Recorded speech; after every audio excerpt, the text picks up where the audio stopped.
Magandang gabi ho mga boss. Grabe pala itong ano. Ayoko na sana mano dito eh. Sa Senado na to. Pero gusto ko makita. Hindi ko. Maiinis ka lang eh. O, tayo mo to si Cayetano. O. Ha? Hindi tayo reaction dito. Yeah. Mr. President, the Filipino people ayaw ng bastos. O. Si ano to, si Cayetano, no? The Filipino people ay ayaw ng bastos. Tungo bakit gusto mo si Sara Duterte? Ang tawag mo sa mga Duterte, matino? Wala to. Pwede tayong mag-disagree, pero follow the proper order and decorum. Forum pa. Ito meron ho itong 102,240 views. 23 hours ago, oo. Tuloy. Kakaiba tayo ng approach, pero sana magkaisa tayo na pag mali ang ginawa ng isang empleyado, ay mali. Hindi tayo fraternity na rumble na kahit anong gawin ng ating kasama. Lintik talaga ang gak-gak nito si Cayetano, no? Ang ka-debate niya ho rito si Kiko Pangilinan. Oo. Oo. Talagang ano, no? Maano ka talaga. Mali. At Mr. kung mali, President, if I Mr. may. President, may I finish? Oh. I allow the gentleman Kasi to finish. sasagutin ko na yung point niya. You can answer after me. That is the Okay. decorum here. Do you want to see a meme? Oh, di ba? Wala tayong bastut. Ganun siya eh, no? Alam niyo to, natatandaan ko to si Cayetano na to. Nung vice presidential debate, nung panahon ni BP Lenny, saka nito si PBBM, no? Nagdebate-debate itong mga to. Oo. Naku, kung ano niya talaga si Bongbong, grabe, magnanakaw, diretso-diretso. Marami siya sinasabi sa Marcos. Kasi nga itong bugok na to, siya ang vice presidential candidate. Ito si Digong. Oo, si Bongbong nun, ang presidente niya, si Miriam Defensor. Yun. Oo. Si Lenny yata, si Marrojas naman. Oo, ganun. Nagdi-debate si... Alam, sabi nga, yan, ganyan din. Nagsasalita siya. Siyempre, hindi na matiis ni Bongbong yung mga pinagsasabi niya eh. Di ba? Sasagot si Bongbong. Teka, sabi niya. Huwag kang ano. Pati ba naman yung oras ko, gusto mo pa rin nakawin? Mga ganun ang banat niya. Talaga matalim ang dila nito. Oo, hindi ko makalimutan yun. Halos talagang ingurngur niya si Bongbong sa kahihiyan eh. O, tuloy mo. If you don't like what I'm saying, Mr. President, no, Please tapos na ako eh. Point of Tapos na order, ako. Mr. Please President. address the chair. Do not address. Siya ay bastos. Kung ako titingin dito, siya ay bastos. Oo. I'm sorry for that, Mr. President. Mr. President, to be fair to Senate President Pro Temp and to the gentleman from Pampanga, I was going to say I'm out of order in my move, in moving for a point of order because you cannot have a point of order without stating Why? why. Where is the what's the basis so that the presiding officer can determine whether it's in order or out of order. At hindi naman ako parating out of order, Mr. President, di ba?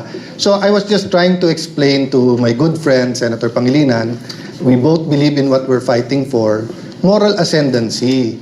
So if we pass the resolution in its general form without saying the statements, if there are officials, again, Mr. President, ulitin ko ha, I'm not against Commodore Tariela. For all I know, he did 1,000 good things.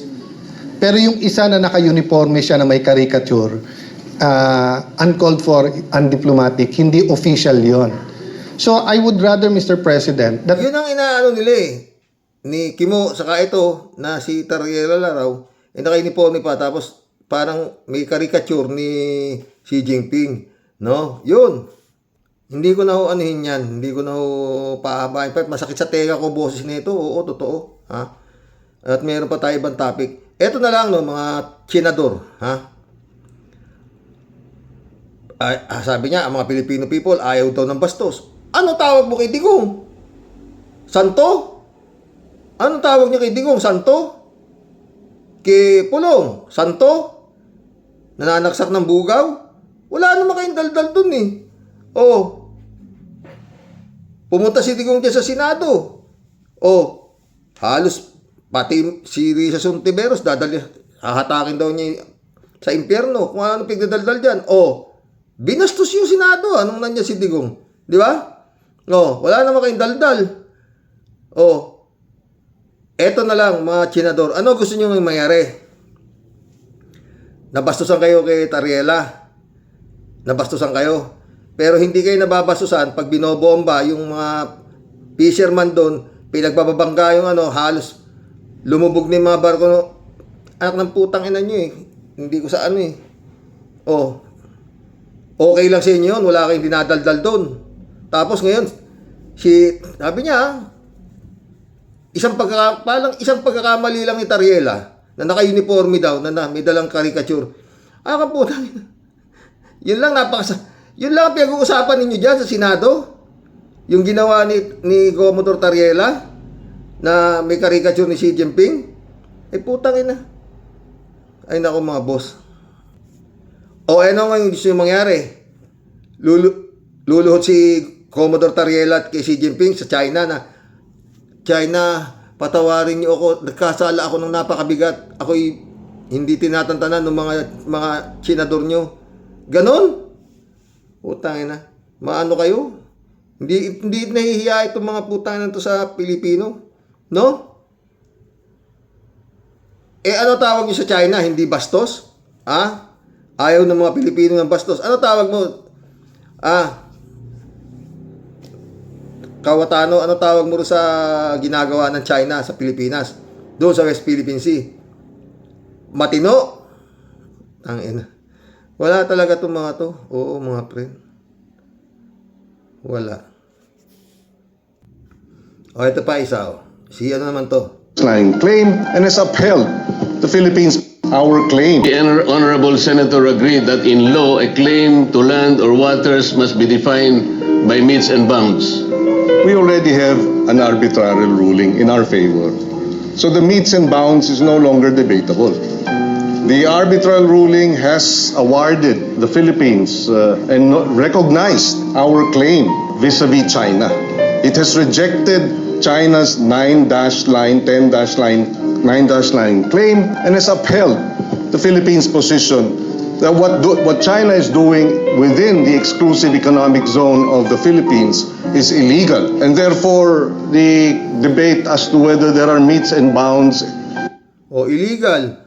Ibig sabihin, illegal, pambabastos yan sa Pilipinas. Di ba, Kawatano? Putang ina. Tapos si Commodore Tariela, gumawa lang ng gano'n na naka-uniforme, bastos na, napakabastos na para sa inyo. At yan na tinatalakay nyo dyan sa Senado. Takang putang na, sayang ginagastos sa'yo ng gobyerno Pilipinas. Yan na pag-uusapan nyo dyan. Wala ba kayo pag-usapang ibang matino dyan? Putang ina, Ay, nako. Is moot. We can debate until kingdom come, but that will not change the arbitral ruling in our favor, Mr. President. May nag-aangkin ng atin, pero hindi pa natin ma-define kung ano talaga yung atin. Again, I don't see the point. Are we trying to say here that Hindi raw ma-define kung ano atin. Nag-rule na nga yung UNCLOS kung ano atin Tang-ina ng mga to. Mga abogado to mga pre Oo. Nakapag-aral. Oo. Matakin mo, hindi rin na i-define kung ano atin. Sinabi na nga ng UNCLOS, di ba, kung ano yung sa atin. Yung inaangkin ng China ay hindi sa kanila, sa atin. Putang ina. Anong klase ito mga pinasisweldo na to? Putang ina mga to, no? the arbitral ruling was erroneous, and therefore we should stop claiming what was awarded us? I don't see the logic, Mr. President. Now, is the gentleman saying the tribunal was mistaken, and therefore what was awarded to us should not have been awarded to us because of these problematic, well, at least from the point of view of the good senator, problematic definition of what the West Philippine Sea is? Our claim and our rights were recognized, and China's rights were rejected. Are we saying here now, Mr. President, that we have to go back to the arbitral ruling, to the tribunal, present a new definition of what constitutes West Philippine Sea, so that they can amend or they can set aside the award? Please, I would appreciate being clarified. Kayong Mantakin niyo yung mga boss, no?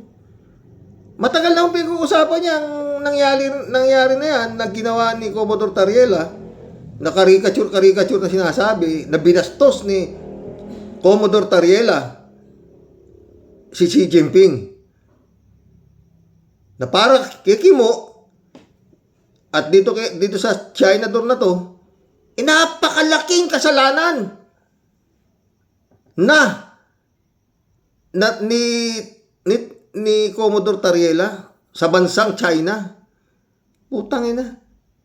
Samantala, kung tutuusin mo yun, yung ginawa ni Commodore Tariela, kakatiting lang sa ginagawa ng China sa atin. Di ba? Dahil nga nagtayo na doon. Nagtayo ng mga island doon sa sinakop na nga na sinakop eh. Bomba. Naglagay pa ng parang marker. Huwag kayo papunta. Puta talagang grabing pangbabastos na ng China. Mga China door. Putang ina, tapos yung ganung ginawa lang ni Commodore Tariela napakalaking kabastusan na sa inyo. Putang ina. Anong klase kayo mga putang ina, hindi kaya kayo nahihiya? No? Puta, grabe, no? Mga friend. Lalo yung ang mahaba ho yun, yung debate ni Cayetano sa ni Kiko Pangilinan, mahaba ho yun. Hindi ko na ho kayang tagalan ng tenga ko. Yun lang, hanggang doon lang ako. Na sabi niya, tayo raw mga Pilipino ay ayaw sa mga bastos. Putang ina, ano tawag mo kay Digong? Gunggong? Matino? Putang ina. Wala na ho itong mga puta. Wala na talagang pag-asa itong Pilipinas na to. Pag ganito mga klase, puta, dapat talaga pwedeng ideklara siguro, martial law, putang ina, para patapos na to. Maski nakalahating taon lang. Lahat ng mga magnanakaw na sinasabi, paghuhulihin na lahat. Tangina. Tapos, pagka medyo maayos na, hindi titigil itong mga walang yan to. Na mga maka-China na to, talagang guguluhin na ito. Si Bongbong. Di ba? Ito pa isa. Si Leni Robredo. Si Lani Mercado. Lani Mercado. Asawa ni Bong Revilla. Lani Mercado Revilla. Pakinggan nyo. Hindi ko alam anong makakaano sa kaso ng kanyang asawa itong kanyang ginawa. Prayer rally. At higit sa lahat, nakakagalit na masilayan ang aming mahal na ama, ang aking mahal na asawa sa kanyang pinagdaraanan ngayon. Binabasa niya ho hindi ho sa binabasa niya ho yung kanyang talumpati Sapagkat ang kanyang pagdurusa ay hindi bunga ng pagsuko sa isang kasalanan, kundi isang pagsuko sa sistemang pumayag sa kawalan ng hustisya, sa kawalan ng tunay na katarungan. Teka, may warrant of arrest Lani, yung asawa mo. Hindi pa naman siya sinasabing guilty. Dito niya may mga dokumento na nag-aano sa kanya na siya may kasalanan. Kaya ipagtanggol niya yung sarili niya. Kayo ba? Ano bang purpose na itong prayer rally na to itong si asawa ni Bong? Anong purpose nito para sa inyo?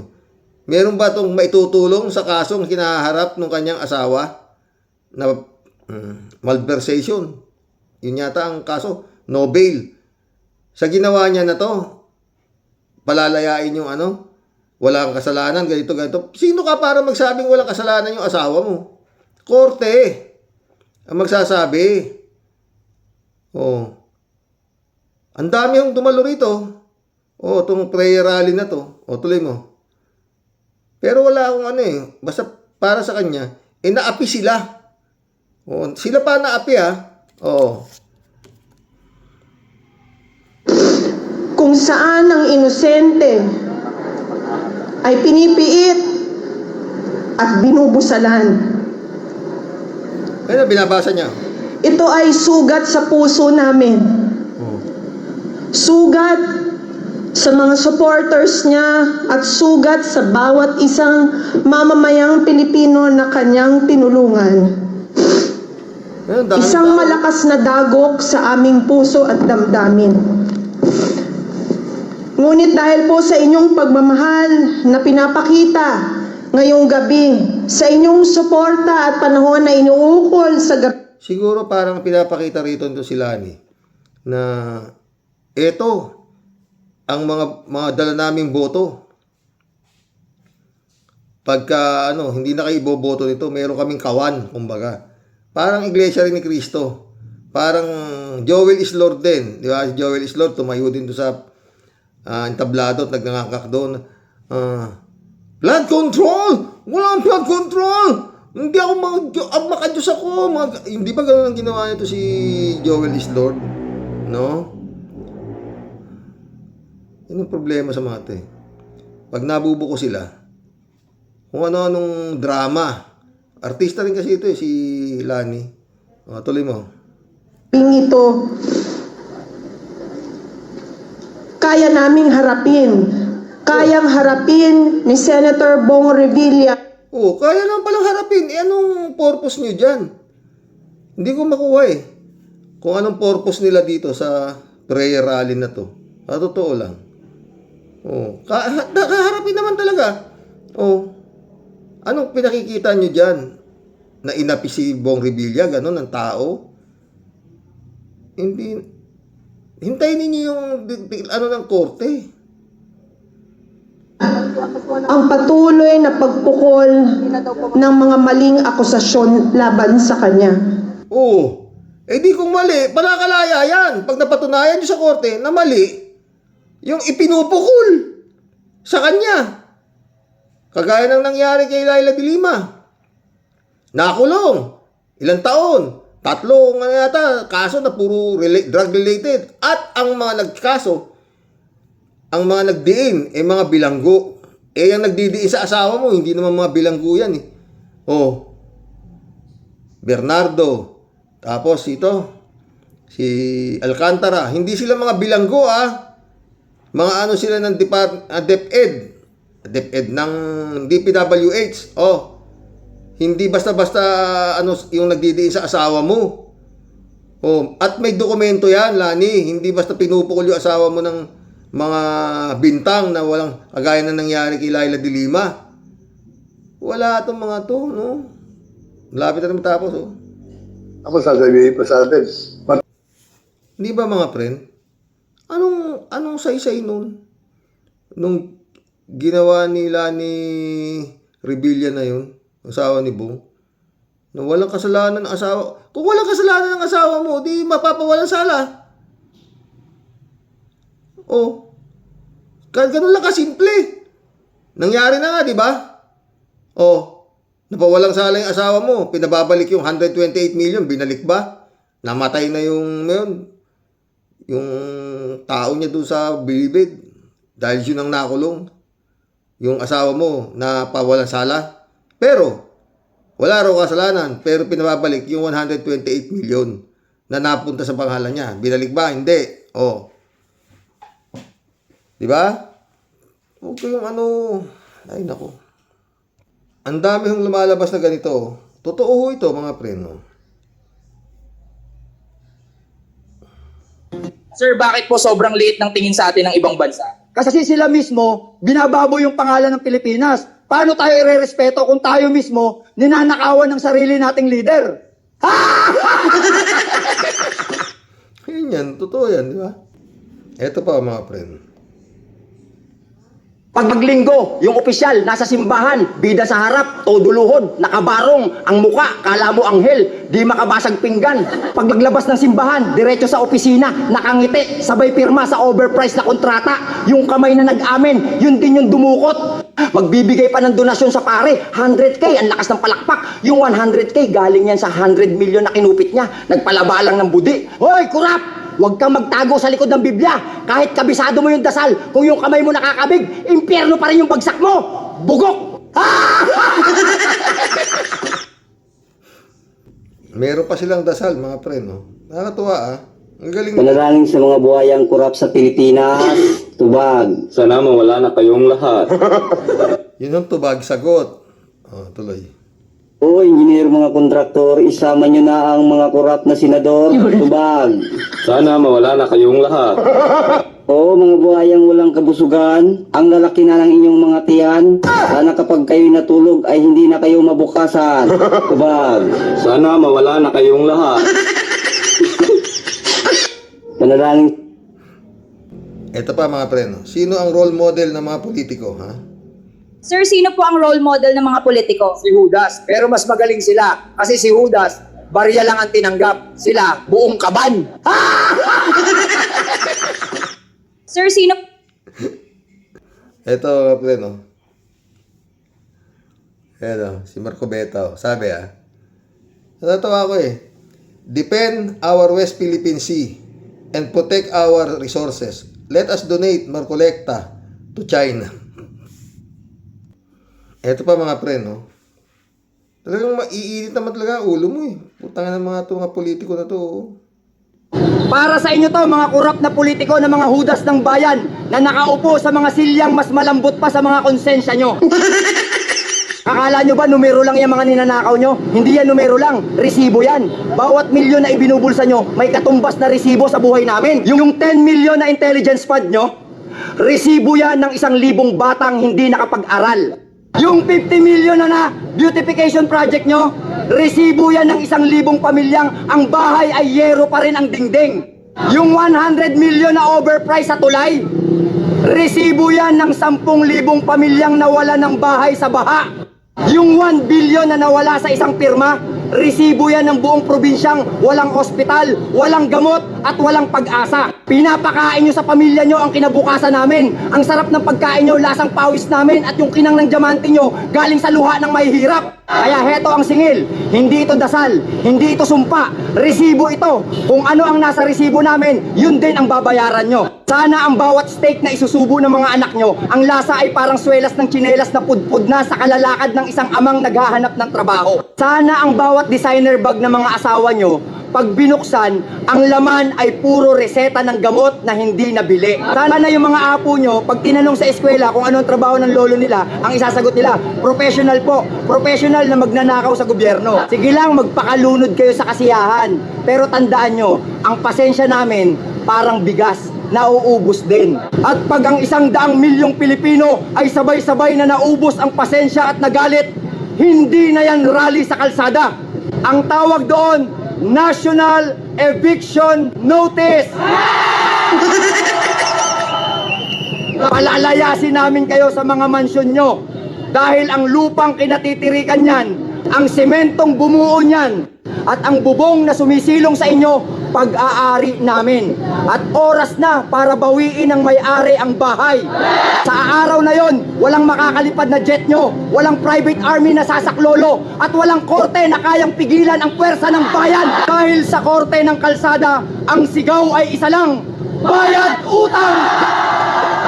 Pag-ingat kayo, baka yung mga taong tinatapakan nyo pababa, yun pala ang naghuhukay ng libingan nyo. Sikreto, Peter lang. Ito na naman si Lito Atienza. Galit na galit. Dito kay George Garcia. Ano ba namang eleksyon ang bilangan sikreto? Peter lang sa Pilipinas.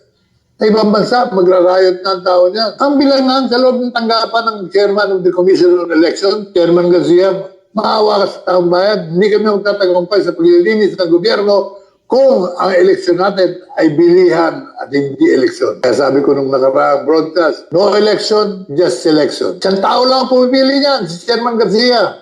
Ano ba namang eleksyon ang bilangan sikreto? Peter lang sa Pilipinas. Sa ibang bansa, magra-riot na ang tao niya. Ang bilangan sa loob ng tanggapan. Grabe, no, mga pre, no? Hindi naman, hindi ho baliw yan. Si Mayor Atienza, hindi ho. Hindi niya binabasa. Di ba? Dapat talaga itong Comelec na to, imbestigahan din na salin nito, sa totoo lang. Magkulab na ho tayo, nakakainit na ulo. Ito pa isa mga friend. Matitindi. Puro totoo sinasabi nito. Magagaling to nasa reels. Oo. Mataas ang kanilang pinag-aralan, nagtapos sa mga mamahaling eskwelahan, pinagkatiwalaan ng mga taong bayan. Akala mo kasi mga santong hindi makagawa ng karumal-dumal na kasalanan, pero nung nanalo at umupo para magsilbi sa ating bayan, kahit si Satanas nahihiya sa kanilang ginagawa na pagnanakaw sa kaban ng bayan. Grabe, no? Mga friend. Grab na ho tayo. Mary Lebron, shout out. Good evening, Sir Rox. No skipping ad, sabi niya. Eddie Luna, my friend, shout out ha. Hello, Karox. Magandang araw sa iyo dyan. Yung sinasabi ni Kong Lito Atienza, tama. Talagang sinabi niya, sobra pa sa 100%. Kung tatatandaan mo pa po, Karox, malimit kung sabihin yan sa mga comment ko. Talagang may mabahong nangyayari sa Comelec. Ako, dati alam ko yan. Kada eleksyon, wala akong tiwala sa hayop na luwamata ng Comelec. Sa pagmumukha pa lang, hindi na yan makapagkakatiwalaan. Kita mo si Escudero at nakalusot sa kaso ng Comelec. PI, luwamata na yan. Maraming nanakaw yan. Maniwala kayo o hindi. Baka kung nananakaw pag-uusapan, walang sinabi si Diskaya dyan. Sana yan din, busisiin ni BBM. Oo isa yan sa nagpapahirap sa bansa. Yung PI na Comelec. Na yan, salamat ka, Xerox. Nakakainit ng ulo. Pag narinig ko yung Comelec na yan, totoo. Sino? Totoo. Ewan ko nga itong ano to, nangyari rito. Poring Peña, shout out. Mukhang may laman si Lito Atienza. Dapat palitan ng taga Comelec, pati itong Bongo Bato. Daming pambayad. Totoo. Michelle Edwin Mike, shout out my friend. Eddie Luna ulit to. Si Martires, isang demonyo yan. Napakawalang matandang demonyo. Lahat ng hindi tama gagawin ng demonyong Martires para sa hari ng demonyo. Amo niya yan.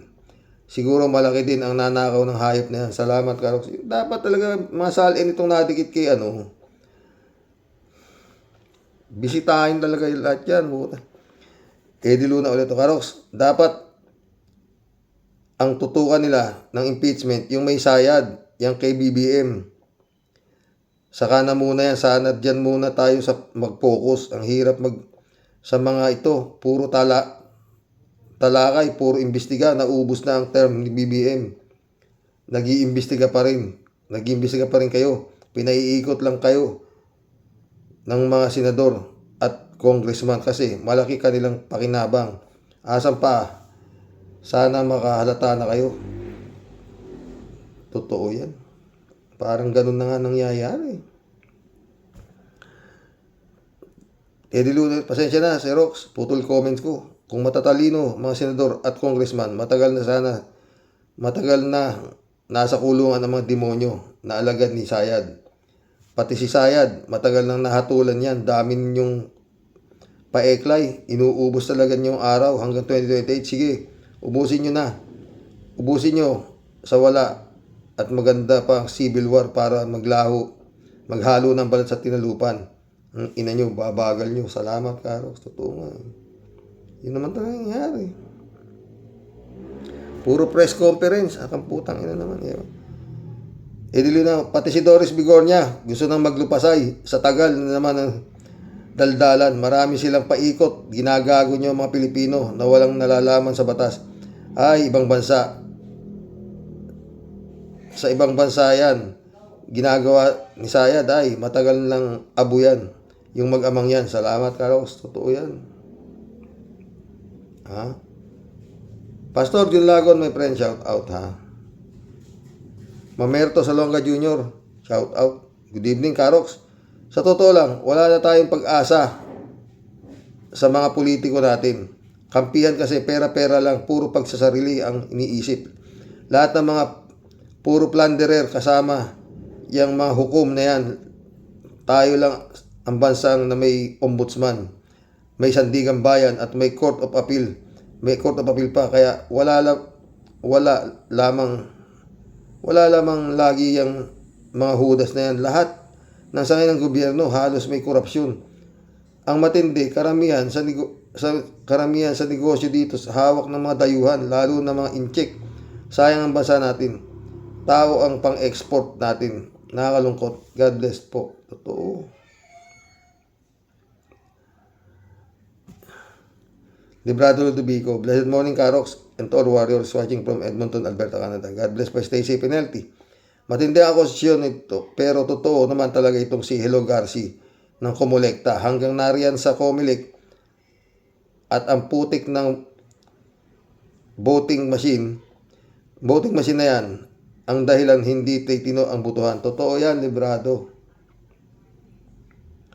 Librado ulit, oh. Ha?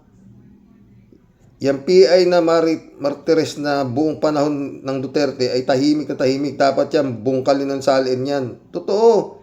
Lahat yan, opisyalis ng panahon ni Duterte. Lahat yan, dapat bungkalin lahat yan. Nandyan ang pera. Yan. Ay, nako. Maril Pabianak, shout out ha. Good evening po tayo sa mga ka-warriors. Yan na nga po malaki problema natin yung Comelec. Paano nga naman magkakareforma kung ang bulok ang nananalo? Kapag itong si Marcoleta nagsalita, unti-unting tumataas ang BP ko. Ako nga eh. Eto po, meron ulit second Chinador. Nagkakalat sa Senate, si Ambassador of Jesus Christ, Peter Cayetano. Ay, nako. Sige na, Ombudsman, pagbigyan mo na ng warrant mga pasaway na senador ng mga bawasan ng mga ingay sa Senado. Ewan ko, kanina meron naman siyang press conference. Ayoko nang panoorin. Librado ulit, oh.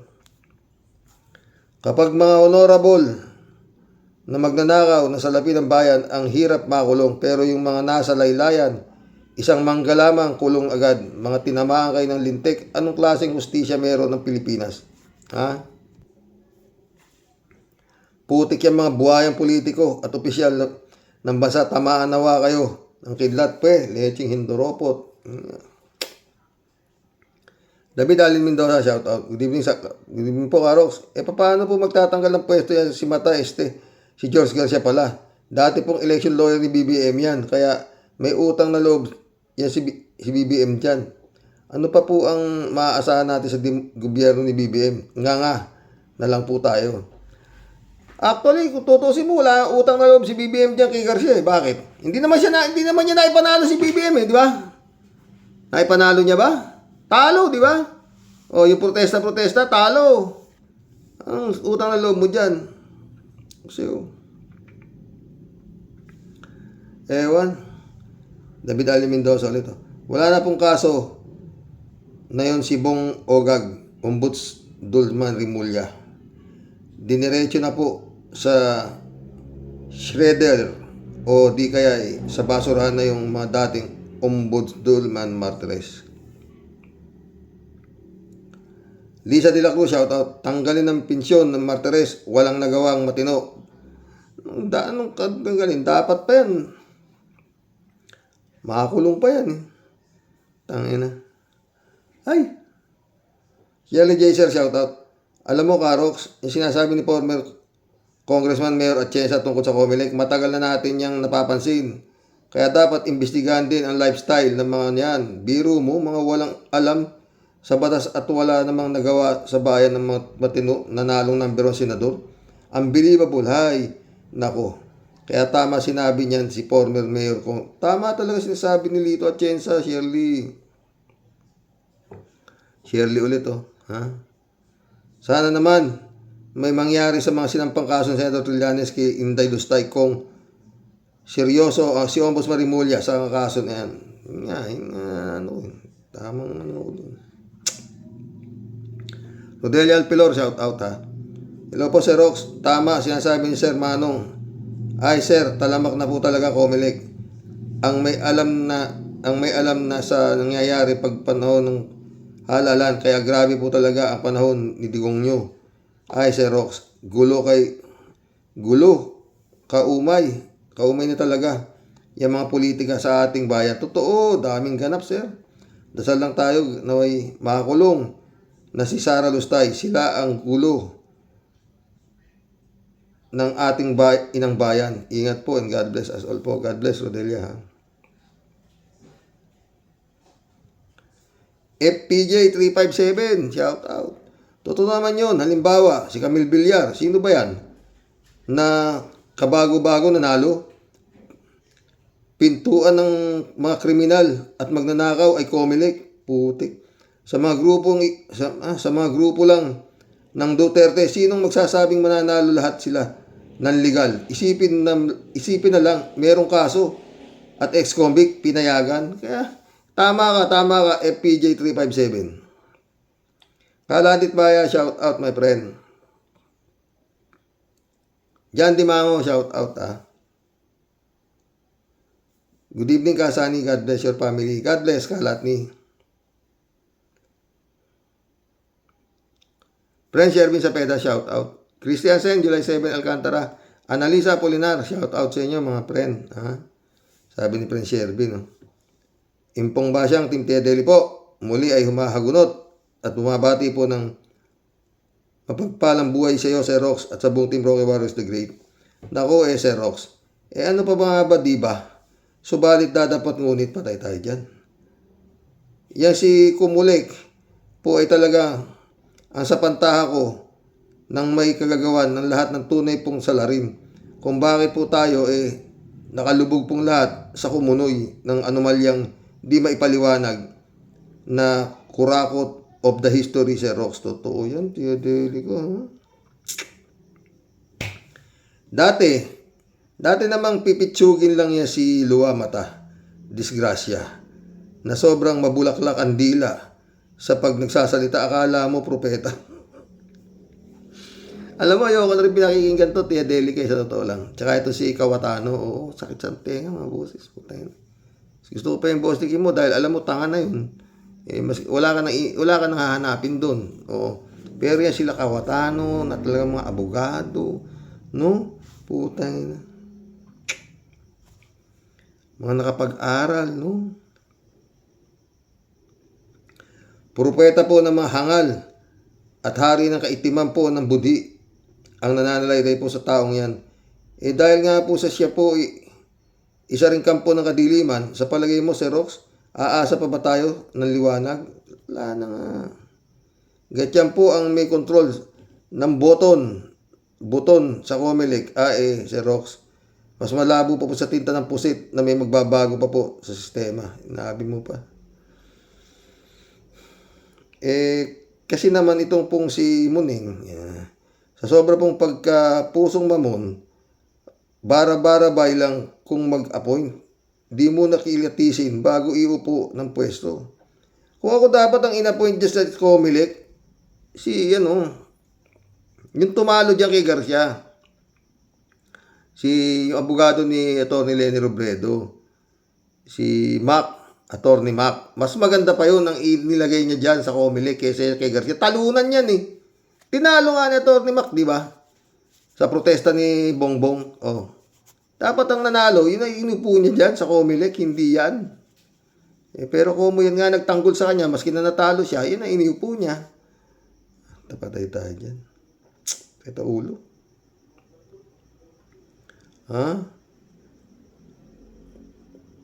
Ang kanya pong pinamumunuan parang halo-halong kalamay. Mabibilang mo po sa daliri ang matino at may takot sa Diyos.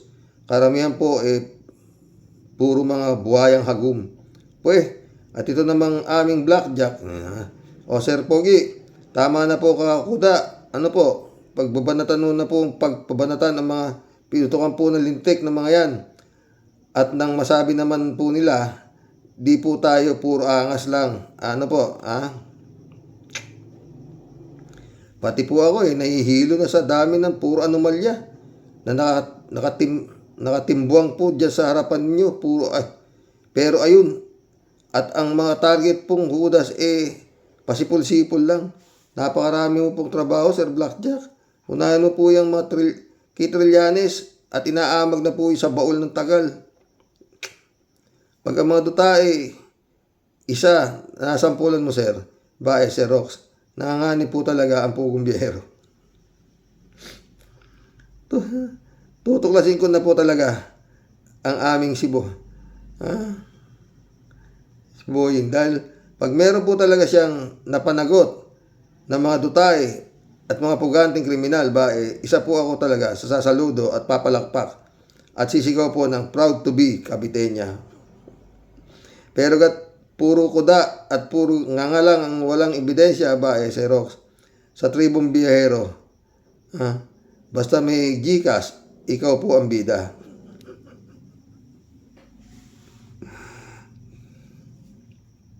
Pero ako po gang panood lang. Malupit pag sasamahan po ng palipad ng GCash. Ay, Tia Deli ka. Sa ulo, puta yung politika to.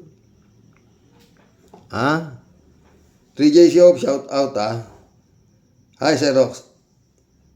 Isa yang si Kumulek ang problema ng bansa. Pero sa palagay ko, sa 2028, ibang-iba ang magiging role ni Kumulek. Kahit pa kumulekta sila sa mga kandidato o anuman, maiiba talaga ang halalan sa 2028. Yun ang ano mo. Baka 2027 pa lang tapos na Iba na kasi ang takbo ng politika Umabot na sukdulan ng sama. Kapag umabot na sa sukdulan ng sama, ang tendency either mag-collapse ang partido ng mga kasamaan o kumilos na ng todo ang taong bayan. Dalawa lang yan ang magbabago sa 2028. Totoo yan, friend. 3J Shop ulit. Sir Rox, talagang binubugbog ng taong bayan ng mga senador natin Pero heto pa ang isang senador, also known as Caldero Cayetano. Talagang con todo tangkol sa China. Yun nga tinapik ko kaya hindi ko mahal pala nila ang China. Bakit hindi na lang sila pumunta ng China at doon lang mamuhay? Mga China pala sila Bakit dito sila sa Pinas nagkusumiksik? Bibitayin sila doon. Wala silang mananakaw doon kasi. Dito open. Di ba mayaman ng China? Dito sila tumira. Sobrang kawalang yan na talaga nitong magkaldero, magkolekta, Dapat tanggalin sa Senado mga ito, mga traidor. Sino tatanggal? Dapat taong bayan, di ba? Friend Amy Bingson, Dolor Garcia. Eman Escalona nak, shout out Jan Dimango, my friend. Christian Cheng, shout out. PJ Siopo. Kung todo reklamo si Caldero Cayetano sa caricature daw na ginawa ni Commodore Traliela sa presidente ng China. Buti lang, caricature lang Ginagawa talaga yan sa lahat ng bansa. Pag nagpuprotesta, walang masama sa ganyan. Kahit si Pinoy noon, ginawan din sila ni Gloria Labandera, ERAP. Bakit di nagreklamo si Caldero Cayetano? Ano ba ang mas kawalang yaan? Ang caricature o ang pangbubomba ng China sa ating mga isda? Yun nga. Walang kwenta kay yun? Kay Kawatano, basta ng caricature, ayaw niyang caricature. Ang agawin ng ating laman dagat, ang magtayo ng structure sa West Philippine Sea, at higit sa lahat, ang pambabastos ng ambassador ng China sa ating mismong sariling bayan. Alin dyan ang higit na kawalang yaan ginagawa ng China? Kahit hindi nagre-react si Caldero at bakit hindi nagre-react si Caldero at Marcoleta? Wala sila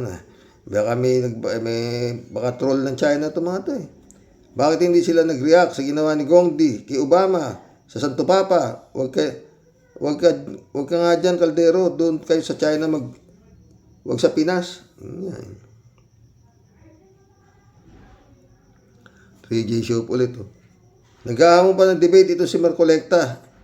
Marcolectang ito kay Commodore Traliela. Sinupalpal siya ni Commodore Traliela na walang dapat na debatihan debatihan pa dahil pag-aari natin ang Kalayaan Group of Island, ganon.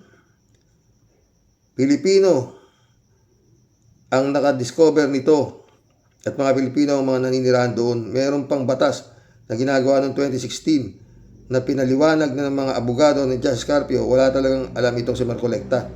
Gusto lang niya talagang ipamigay ang ating pag-aari para sa kanilang boss na China. Doon na sila tumira sa China. Wala sila mananakaw doon Ay, mention ako. Please mga boss. Oo. Hanggang bukas po muli. Ay nako, Lord. Kawawang Pilipinas talaga, ano mga friend. Magagawa eh, no?